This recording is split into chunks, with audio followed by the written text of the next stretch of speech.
रोचक, आप तीनों की टीम बैठी हुई है यहाँ पे, tell us something about the song और आप तीनों किस तरह से एसोसिएटेड है? ये गाना है सॉन्ग कॉल्ड अतरंगी यारी, और एक फ़िल्म है जो बहुत चर्चा में अभी, वज़ीर।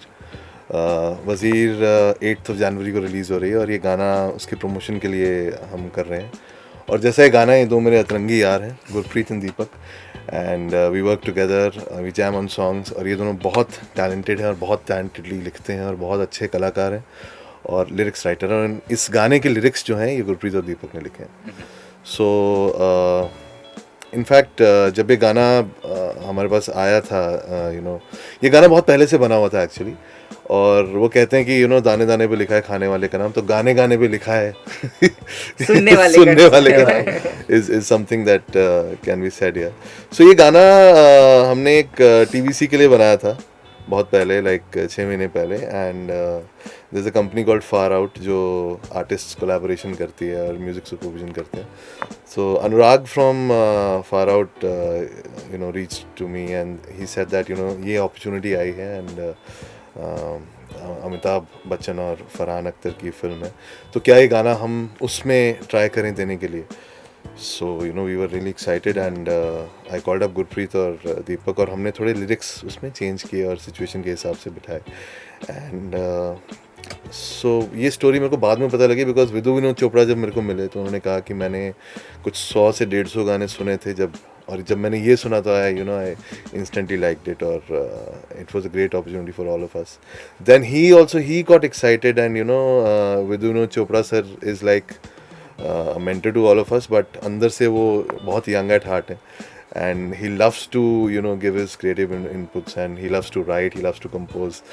तो बीच में फिर हम दीपक और गुरप्रीत और मैंने और विदु सर ने इकट्ठे इस गाने को आगे बढ़ाया in terms of composition, in terms of lyrics, and now the story is कि बच्चन साहब और फरहान ने इसको गाया है, so let be out now. So कैसा एक्सपीरियंस रहा उनके साथ?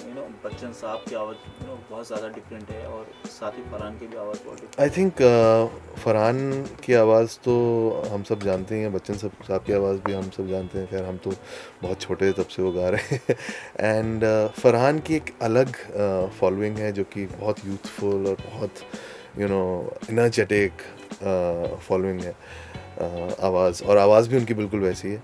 बच्चन साहब की एक मैच्योर आवाज़ है, और बच्चन साहब जब गाते हैं तो जिसे कहते हैं समा रुक जाता है, वैसी वाली एक फीलिंग है। सो आई थिंक बच्चन साहब एक मैच्योरिटी लाते हैं गाने में, और फरहान एक यूथफुल अपील लाते हैं गाने में, तो ये जो कॉम्बिनेशन है ये बहुत वंडरफुल है। And all of us three are really excited कि ऐसा कॉम्बिनेशन कभी पहले नहीं आया है। ये I think the film also, I mean गाने का नाम अतरंगी यारी है, so the film also I think depicts, I mean बहुत ही अलग उनका एज ग्रुप है फरहान का और बच्चन साहब का, तो वैसा ही उनका आई थिंक रिलेशन भी जैसा ट्रेलर्स में हमने देखा है वैसा ही वो है, और वैसे ही उनकी आवाज़ जो है वो गाने को भी बहुत अतरंगी बनाती है, उनकी बहुत मैच्योर आवाज़ जैसे आपने बताया, और फरहान के the youthful, the spirit and everything, तो वो अतरंगी गाना भी अतरंगी, यारी भी अतरंगी, so everything is crazy. I think हम लोग बैठे थे उस दिन जब बच्चन साहब gave us a surprise visit. उन्होंने कुछ गाने सुनाए जो उन्होंने अपनी आवाज़ में रिकॉर्ड किए हुए, एंड मैं वो सुनकर इतना चौकन्ना रह गया कि he was singing semi classical. तो हम ये नहीं सोचते हैं कि इतना बड़ा सुपरस्टार है, and as Farhan was joking that superstars and good voice don't go together. And specially इस सॉन्ग में खूबसूरती ये है कि दोनों की जो फ्रेंडशिप है वो एक बहुत मैच्योर्ड फ्रेंडशिप है, तो in fact composition wise, lyrics wise आप बचकानी बात नहीं कर सकते, क्योंकि ऊपर से गाना भी वो मतलब अपनी आवाज़ में गा रहे हैं, तो कहीं ना कहीं आई थिंक क्योंकि रोचक ने वो धुन इतनी सेंसिटिविटी और इतनी मेलोडियस बनाई थी और क्योंकि मतलब उस चीज़ को ध्यान में रखकर आई थिंक वो बहुत अच्छे से अडेप्ट हो गया कि उनकी जो मैच्योर दोस्ती है उसको हमने वियर्ड भी कहा है और साथ में फ्रेशनेस भी एक उसके साथ जोड़ दी है। सो आई थिंक ये एक ही रात में बना था गाना, और दूसरी रात में हम विदु सर के घर पे थे, एंड तीसरी रात में बच्चन साहब रिकॉर्ड कर रहे थे. So you know it's a matter of three nights. And गाने के लिए या गाने की वजह से जितना उन्होंने बॉन्ड किया होगा, आई थिंक हम तीनों ने भी उतना ही बॉन्ड किया है उस गाने को. And I think between amongst all of them, अनुराग जो फार आउट के हेड हैं, I think उनका भी एक जो एयर ऑफ म्यूजिक था, बिकॉज उन्होंने जो ब्रीफ लिया और जो ब्रीफ मेरे को दिया, that was bang on. Otherwise, you know, this could have been a 151th song which was rejected. So I think that was also you know, a blessing for us. मुझे कहीं nervousness feel हुई जब ये था कि बच्चन साहब ये गाना गाएंगे, हाँ फरहान गाएंगे, of तो course. उनको अच्छा पसंद आएगा कि नहीं आएगा, यू नो, पूरी मेहनत लगाना. Of course, because I think उनका ऑरा ही ऐसा है. आप लोग जब इंटरव्यू भी उनकी लेते होंगे तो एक टाइम पे तो लगता होगा कि you know, let's भगवान का नाम लेते हैं पहले. आपने तो पूछना था, हम दोनों को बता रहे थे. Exactly. So nervousness of course हुई, but वो इतने sportingly लेते हैं चीज़ें और suggestions को लेते हैं. जैसे you know, he wanted कि जहाँ पर मुखड़ा ख़त्म हो रहा है और जहाँ पर कोरस आ रहा है, वहाँ पे मुखड़े को रिपीट करूँ. सो वहाँ डिस्कशन हुआ 5-6 मिनट का. Then you know I said that sir वो एक सरप्राइज एलिमेंट है, जो कि कोरस जब ऊपर जा रहा है एक सरप्राइज एलिमेंट है जो इस गाने को अलग कर रहा है. अगर हम मुखड़ा रिपीट कर देंगे तो that is an expected thing, जो आपने भी एक्सपेक्ट किया कि उन्होंने कहा कि मैं चाह रहा था वो वापस आए. सो ही टुक दैट, यू नो, वो मेरे से नाराज़ भी हो सकते थे कि तू कौन है मेरे को बताने वाला, but he took that very in a very sporting spirit, हमेशा आइडिया लेते रहते दैट उन्होंने सबको बोला या यू नो कि ये सही कह रहा है हाँ. कि हाँ वो सरप्राइज एलिमेंट चला जाएगा तो गाने का मज़ा उतना शायद नहीं आएगा. ओके रोचक, आपकी फिल्मों में हमने देखा कि आयुष्मान खुराना के गाने होते हैं, तो उनका क्या टेक था या उनको कैसे लगा ये गाना when it was composed and he came to know that Bachchan साहब and Farhan is going to sing for it? I think हमारा कल ही ये गाने का लॉन्च बिल्कुल, था. हाँ. यही हूँ मैं, जो आयुष्मान के साथ मैंने अभी किया था रिसेंटली, एंड वो गाना भी बहुत पसंद किया जा रहा है. एंड 3-4 दिन में ही आई थिंक उसके कुछ 2 मिलियन व्यूज़ थे. So I missed the launch yesterday because I was recording Farhan. So Ayushmann was you know really excited. उसने ट्वीट भी किया है. सो उसका सुबह मेरे को मैसेज भी आया that I missed you at the launch, but मैंने मेंशन किया कि तू फरहान के साथ रिकॉर्ड कर रहा है. So I am yet to speak with him. So I think yeah he will be more than excited. Atrangi Yaari भी उसी जॉनर की होगी जिस तरह से लोग पानीदार रंग और मिट्टी दी खुशबू को पसंद करते हैं. आई थिंक हमारा म्यूज़िक और लिरिक्स भी जहाँ तक हम कोलैबोरेट करते हैं, सो वो एक पर्टिकुलर जॉनर के होते हैं जिसमें एक मिट्टी की खुशबू होती है. एक हमारा गाना भी आता है मिट्टी की खुशबू. सो हम आई थिंक इसलिए हम कम काम भी शायद कर रहे हैं कि वो मिट्टी की खुशबू जो है वो कहीं छूटे ना. सो मेरे को ये भी लगता है कि बिकॉज मैं एक कॉर्पोरेट जॉब में था पहले और मैं बहुत अच्छा कर रहा था वहाँ पर. सो मैं म्यूज़िक में जिस वजह से आया हूँ वो वजह कभी मुझे खोनी नहीं चाहिए.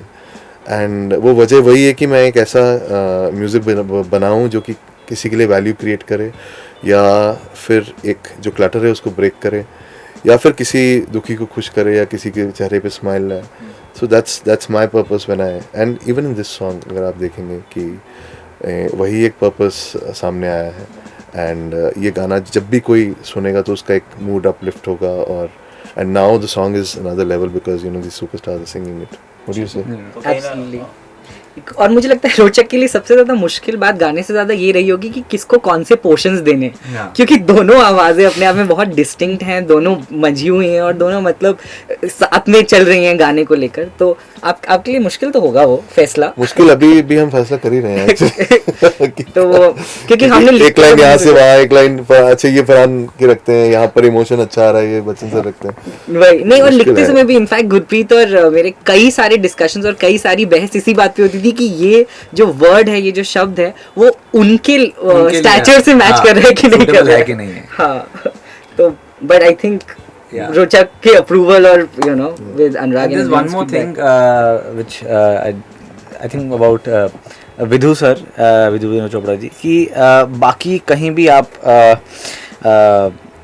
गाना किसी को सुनाओ, किसी को बताओ, किसी को या कहीं से आइडिया लो, तो वहाँ कई बार बात होती है कि मासी नहीं है गाना, यू नो, आम जनता को समझ नहीं आएगा, बट कमर्शियल नहीं है. बट विधु सर ने आई थिंक दीपक एक भी बार एक भी बार ये वर्ड्स नहीं यूज़ किए. द ओनली थिंग वाज कि ये यारी है और ये ऐसी आ रही है कि इसमें हम जान दे देंगे. दिस हाँ, कि मजा आना चाहिए सुन के. he only talked about the soul of the song. There's nothing else. मतलब हम गाने के ऊपर ब्रेनस्टॉर्म करें, जैम सेशन करें इन टर्म्स ऑफ थोड़ा सा लिरिक्स वाइज, कॉम्पोजिशन वाइज. वो हमें खाने के लिए बोल रहे हैं कि पहले आप खाना खा लो फिर गाना बनाते हैं आराम से. तो I think that is a very good quality कि आप प्रेशर इतना कम कर देते हैं वो एटमॉस्फेयर लाने के लिए जो आप एक्सप्रेस करना चाहते हैं. दैट लोग अपने आप वो काम करने लगेंगे जो आप चाहते हैं, क्योंकि आप And I think he's a guy, because we are speaking with him, speaking of him, he's a guy जो आपकी इतनी तारीफ करते हैं, आपको लगता है बस आप ही हो यार. और फिर आप काम करते हो, you know. That's good. Okay. तो कहीं ना कहीं जब ये गाना अब लॉन्च होने वाला है ना, हाँ, तो compose किया. हाँ, अभी ये आई थिंक उसके बाद जब ये गाना 18 या आएगा 20 तो को लोग लॉन्च जो होगा. पुराने दोस्ती के गाने तो उनको भूल जाएंगे. ऐसा नहीं हो सकता है. ऐसा एक्सपेक्ट भी नहीं करना चाहिए. अतरंगी यारी को आई थिंक ये गाना अतरंगी है. So that's the definition. जो दोस्ती पे गाने अभी आए हैं, ये दोस्ती हम नहीं छोड़ेंगे, यारों यही दोस्ती है, यू नो, केके का एक सॉन्ग था बहुत पॉपुलर था. सो दोस्ती के गाने कभी भी आए वो कभी भी पुराने नहीं लगते. वो कभी भी यू नो, बिकॉज दोस्त एक इतनी प्यारी चीज़ है कि उससे कभी आप बोर नहीं हो सकते. एंड ये जो गाना है स्पेशली, ये थोड़ा सा अलग है, थोड़ा सा अतरंगी है, बिकॉज थोड़ा सा मैड है कह सकते हैं. और वैसे भी आई थिंक हमारा एम यही है कि पुरानी चीज़ों को मिटाकर जगह नहीं बनानी है या फिर पहचान नहीं बनानी है. उनके साथ लोग हमें भी याद करें. That is what we would want. जैसा कि आपने अभी कहा इस तरह से, एक ऐसा कोई गाना अभी आजकल देख रहे हैं कि रिमिक्स बन रहा है पुराने गानों का, आशिकी का, जैसे टी सीरीज़ ने भी बना. Any plans to do something like that कि एक बार रिक्रिएट करना हो कोई ऐसे फिल्म को या कोई ऐसे गाने को? Yeah I am doing some recreation. I have done actually for Saregama. So मैं उसके कुछ 10-15 गाने रिक्रिएट कर रहा हूँ. रिक्रिएशंस ना बहुत ध्यान से करनी पड़ती हैं, बिकॉज रिक्रिएशंस में आप जो आर्डेंट फैंस हैं उन गानों के, for example Saregama has a big catalogue of you know music with them, जो कि you know 50s 60s 70s का म्यूज़िक था. तो उनको, and because I have spent like around 8 years in radio, I know कि अगर आप किसी पुराने गाने सुनने, पुराने नहीं बोलूँगा, सॉरी रॉन्ग वर्ड, क्लासिक को सुनने वाले ऑडियंस को अगर आप नाराज़ कर देते हैं तो वो आपके चैनल पे नहीं आती दोबारा. You know that I have noticed my self. तो उनको आपने नाराज़ नहीं करना है, प्लस आपने एक यूथफुल अपील लानी है ताकि आज की जो जनरेशन है उन गानों को सुनने लगे. सो वो आई थिंक बहुत सिलेक्टिवली करना पड़ता है. उसके लिए उसको जो गाएं, उस गाने को जो गाएं, वो सिंगर्स को यू नो उन गानों की समझ होनी बहुत ज़रूरी है. हमारे जो अरेंजर्स होते हैं, हमारे जो लिरिक्स तो खैर हम रीराइट नहीं करते हैं, बट जब हम कंपोज भी रिकम्पोज भी करते हैं तो वो चीज़ बहुत ध्यान में रखनी पड़ती है कि वो जो ऑडियंस है जिसने इस गाने को प्यार किया है इतने साल, उसको हम नाराज़ ना करें. So I think it's a very you know sensitive zone. And जो भी कोई ये रिक्रिएट कर रहा है, बिकॉज बहुत से रिक्रिएशंस आ रहे हैं, तो उसको वो ध्यान में रखना बहुत इंपॉर्टेंट है. On that note, finally viewers को क्या कहना चाहेंगे about this particular song in your own little words? यहाँ से start करते हैं and just It's about friendship, so I would want everybody कि आप दोस्तों के साथ बैठ के गाना सुने, और जितना आप अपने दोस्त को प्यार करते हैं और जितना अपने दोस्त को प्यार करते हैं उतना प्यार हमारे इस गाने को भी दें. एंड या दैट इज व्हाट आई साथ थिंक. में कुछ पी भी सकते हैं, पानी वगैरह, पानी चाय मिक्स करके पीना. चाय पानी में चाय mix. Yeah, just give love to the song. This is a song about love and friendship. Yeah. दोस्ती. आई थिंक नया साल है और नए साल पे ये गाना रिलीज़ होगा, और नया साल है, अपने जो पुराने दोस्त हैं जिनसे आपकी रंजिशें रही हैं उनको आप मिटाएं, और जो नए दोस्त आप बनाना चाहते हैं, जितने आप दोस्त बनाना चाहते हैं उतना आपके लिए अच्छा फॉर्चून है. So I guess this is a song that is dedicated to the best thing in the world. मैं यही कहूँगा कि एक अच्छा दोस्त होने का फ़ायदा यही है कि आपको भी एक अच्छा दोस्त होने का मौका मिलता है, और ये गाना जो है वो वही बात कहने की कोशिश करता है कि कीप सेलिब्रेटिंग. आप मनाते रहिए अपनी दोस्ती को एक जश्न की तरह और अच्छी खूबसूरती के साथ. Happy friendship all along the year, and I hope you like the song. या superb guys, thank you Thank you so much. Yeah, thank you.